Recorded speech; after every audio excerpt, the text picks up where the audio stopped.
اعوذ باللہ السمیع العلیم من الشیطان الرجیم بسم اللہ الرحمن الرحیم السلام علیکم ورحمۃ اللہ وبرکاتہ۔ سورہ بقرہ کی تفسیر پڑھیں گے رکوع نمبر 7 سے آیت نمبر 60 سے۔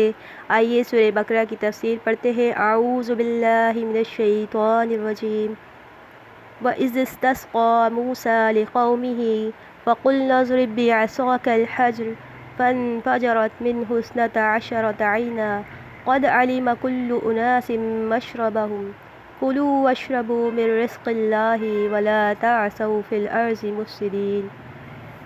اور وہ واقعہ بھی یاد کرو جب موسیٰ علیہ السلام نے اپنی قوم کے لیے پانی کی دعا کی تو ہم نے انہیں کہا کہ فلاں چٹان پر اپنا عصا مارو، چنانچہ اس چٹان سے 12 چشمے پھوٹ پڑے اور ہر قبیلے نے اپنا گھاٹ جان لیا۔ اللہ کا دیا ہوا رزق کھاؤ اور پیو مگر زمین میں فساد نہ مچاتے پھرو۔ یہ واقعہ بھی وادی سینا میں پیش آیا۔ اللہ تعالیٰ نے انہیں سایہ اور غذا تو فراہم کر دیا تھا، اب انہیں پانی کی شدید ضرورت تھی اور وہاں دور دراز علاقے تک پانی کا نام و نشان تک نہیں تھا۔ لوگوں نے حضرت موسیٰ علیہ السلام سے پانی کی شکایت کی تو موسیٰ علیہ السلام نے اللہ تعالیٰ سے پانی کے لیے دعا کی۔ اللہ تعالیٰ نے ایک چٹان سے اتنی کثیر اور وافر مقدار میں پانی نکالا جو اس لاکھوں کے لشکر کی روزانہ ضروریات کے لیے کافی ہوتا تھا۔ یہ قوم 12 قبیلوں میں تقسیم تھی تو اللہ تعالیٰ نے اس چٹان میں 12 ہی چشمے رواں کر دیے۔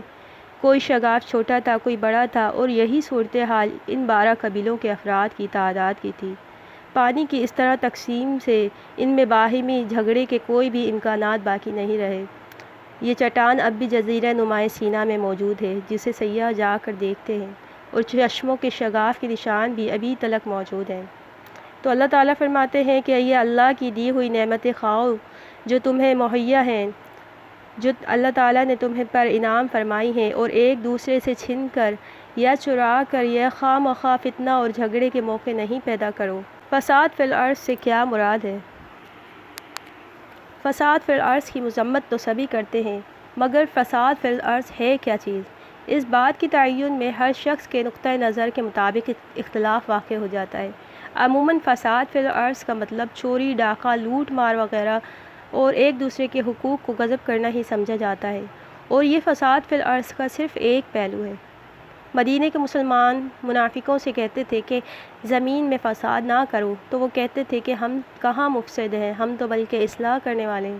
موسیٰ علیہ السلام فرعون، قارون اور حامان کو مفسد قرار دیتے تھے، تو فرعون کے درباری حضرت موسیٰ علیہ السلام اور آپ کے پیروکاروں کو فسادی قرار دیتے تھے۔ فرعون کے درباریوں نے فرعون سے کہا تھا کہ کیا تو موسیٰ اور ان کی قوم کو یوں ہی چھوڑ دے گا کہ وہ زمین میں فساد مچاتے پھریں اور تجھے اور تیرے معبودوں کو چھوڑ دیں؟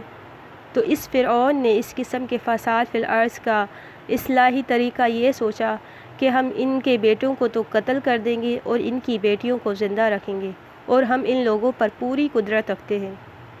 تو ان آیات سے معلوم ہوا کہ ہر شخص کے نقطۂ نظر کے مطابق فساد فی الارض اور اصلاح دونوں کا مفہوم بدل جاتا ہے۔ اب ہمیں دیکھنا یہ ہے کہ فساد فی الارض حقیقت میں ہے کیا چیز؟ اس سوال کا جواب بالکل آسان ہے، اور وہ یہ ہے کہ حکومت اور اس کے نظام امن میں خلل ڈالنے والا مفسد یا فسادی ہوتا ہے۔ فرعون کو چونکہ حضرت موسیٰ علیہ السلام اور آپ کی قوم سے بغاوت کا خطرہ تھا، لہٰذا اس نے انہیں مفسد قرار دے دیا، اور شرعی نقطۂ نظر سے ہم دیکھیں تو حاکم مطلق اور قادر اعلیٰ صرف اللہ تعالیٰ کی ذات ہے۔ اس لحاظ سے جو شخص بھی اللہ کے اور اس کے بندوں کے باہمی حقوق پر ڈاکہ ڈالے گا وہ فساد فی الارض کا مجرم ہوگا۔ تو اس لحاظ سے اللہ کے ساتھ شرک کرنا فساد فی الارض کی سب سے بڑی قسم قرار پاتا ہے، اور اللہ کے دین کے خلاف بغاوت کرنا یہ بھی اتنا ہی بڑا جرم ہے جتنا کہ چوری اور ڈاکے ڈالنے وغیرہ۔ تو ہم نے یہ وضاحت اس لیے کر دی کہ آپ قرآن میں مختلف مقامات پر جو مذکور فساد فی الارض آتا ہے تو اس کا مفہوم آپ آسانی سے سمجھ جائیں گے۔ اب آگے پڑھتے ہیں۔ وَإِذْ قُلْتُمْ يَا مُوسَىٰ لَن نَّصْبِرَ عَلَىٰ طَعَامٍ وَاحِدٍ فَادْعُ لَنَا رَبَّكَ يُخْرِجْ لَنَا مِمَّا تُنبِتُ الْأَرْضُ مِن بَقْلِهَا وَقِثَّائِهَا وَفُومِهَا وَعَدَسِهَا وَبَصَلِهَا قَالَ أَتَسْتَبْدِلُونَ الَّذِي هُوَ أَدْنَىٰ بِالَّذِي هُوَ خَيْرٌ اہبطوا مصرا فإن لکم ما سألتم۔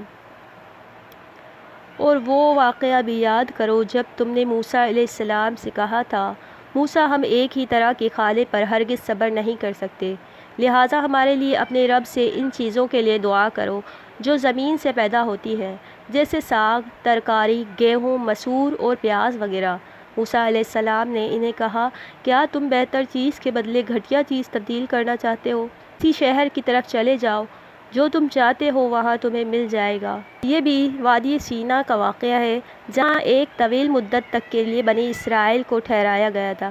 انہیں اللہ تعالیٰ من و سلویٰ جیسی بے نعمتیں بلا مشقت دے رہے تھے، مگر وہ ان چیزوں کو کھاتے کھاتے اکتا گئے تھے، کیونکہ یہ انسان کی فطرت ہے، جو چیز اس کو ملتی رہتی ہے ایک ہی چیز پر وہ گزارا نہیں کر سکتا، تو زمینی پیداوار کا انہوں نے مطالبہ کر دیا۔ اب موسیٰ علیہ السلام نے انہیں سمجھایا کہ جو چیز تمہیں یہاں سے بلا مشقت مل رہی ہیں وہ اس سے بدرجہ بہتر ہے جو تم مانگ رہے ہو، اور وہ مشقت کے بعد ہی تمہیں حاصل ہوں گی۔ لیکن جب ان لوگوں نے اس مطالبے پر اصرار کیا تو موسیٰ علیہ السلام نے ان سے کہا کہ بالآخر ان کا مطالبہ تسلیم کرتے ہوئے کہا، اگر تم یہی چاہتے ہو تو فلاں شہر کی طرف چلے جاؤ، وہاں تمہیں یہ چیزیں میسر آ جائیں گی۔ موسیٰ علیہ السلام کا مطلب صرف یہی نہیں تھا کہ من اور سلویٰ جو تمہیں بلا مشقت مل رہا ہے وہ با مشقت گندم اور ساگ وغیرہ سے بہتر ہے، بلکہ ان کا مطلب یہ تھا کہ جنگل کی آزادانہ فضا تمہیں بزدلی سے دور رکھیں گی، تم میں شجاعت پیدا کرے گی، تمہارے جہاد کے لیے مستعد کرے گی، اور فارغ رہ کر تم اللہ کی عبادت کرنے کے لحاظ سے شہر کی مصروفیات اور وہاں کی آرام دہ زندگی سے بہرحال یہاں پہ بہتر ہو، اور تم اپنے لیے ایک بہتر چیز کو چھوڑ کر تم ایک گھٹیا چیز کا مطالبہ کر رہے ہو۔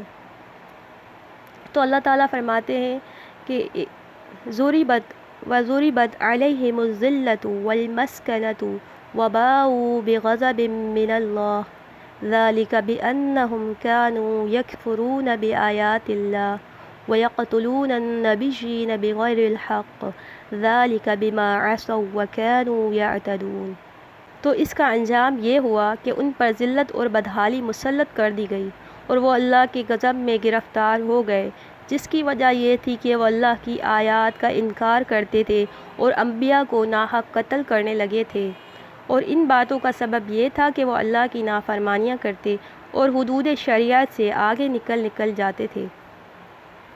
ذلت اور بدحالی کے علاوہ اللہ کا غضب ان پر یہ ہوا کہ ان کی ٹریننگ جو تربیت کی مدت کو پھیلا کر اللہ تعالیٰ نے 40 سال تک بڑھا دیا، ورنہ اگر اللہ اور اس کے پیغمبر حضرت موسیٰ علیہ السلام کی وہ فرمانبرداری کرتے، ان کی مرضی پر چلتے، تو ممکن تھا کہ یہ 40 سال گزرنے سے پہلے ہی وہ ملک شام کو فتح کر لیتے، وہ اس قابل ہو جاتے کہ ملک شام کو فتح کریں، مگر ان لوگوں کی عادت ہی یہ بن گئی تھی کہ جو اپنی مرضی کے بعد خلاف ہوتی تھی تو فوراً سے وہ نافرمانیوں پہ اتر آتے تھے، حتیٰ کہ انہوں نے بعض انبیاء کو بھی قتل کر دیا۔